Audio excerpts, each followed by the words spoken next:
ଦୈବ ଦୁର୍ଭାଗ୍ୟ ଦାଣ୍ଡରେ ହେବା କଥା କିନ୍ତୁ ଦୈବ ବିପକ୍ଷରୁ ଗୁରୁ ଆଶ୍ରମରେ ଆଜି ସେ ସତ୍ସଙ୍ଗ ଅନୁଷ୍ଠିତ ହେବାକୁ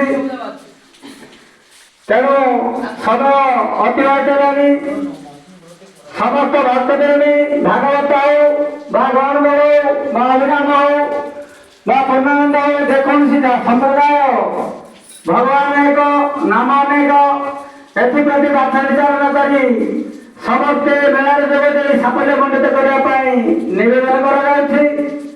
ଆପଣମାନେ ଦୟାକରି ଆଶ୍ରମ ପ୍ରାଙ୍ଗଣରେ ଉପସ୍ଥିତ ହେଲେ ଗୁରୁଙ୍କର କାର୍ଯ୍ୟକ୍ରମ ଚାଲୁ ରହିବ। ଏବେଠାରୁ 12:42 ପର୍ଯ୍ୟନ୍ତ ଆମର ସତ୍ସଙ୍ଗ ଚାଲୁ ରହିବ। ତେଣୁ ନିବେଦନ କରାଯାଉଛି ସମସ୍ତେ ତଲାରୀ ମୁଣ୍ଡେ ଛତା ଧରି ମଧ୍ୟ ଉପସ୍ଥିତ ହେବା ପାଇଁ ନିବେଦନ। ଆମର କୁଶମଡ଼ା ଗ୍ରାମର ସମସ୍ତ ଭକ୍ତପ୍ରେମୀଙ୍କୁ ନିବେଦନ କରାଯାଉଛି ଆପଣମାନେ ଦୟାକରି ଆସିଯାଆନ୍ତୁ। ଓମ୍ ଶ୍ରୀ ଆଉ ସମସ୍ତେ ଠିଆ ରୁହନ୍ତୁ।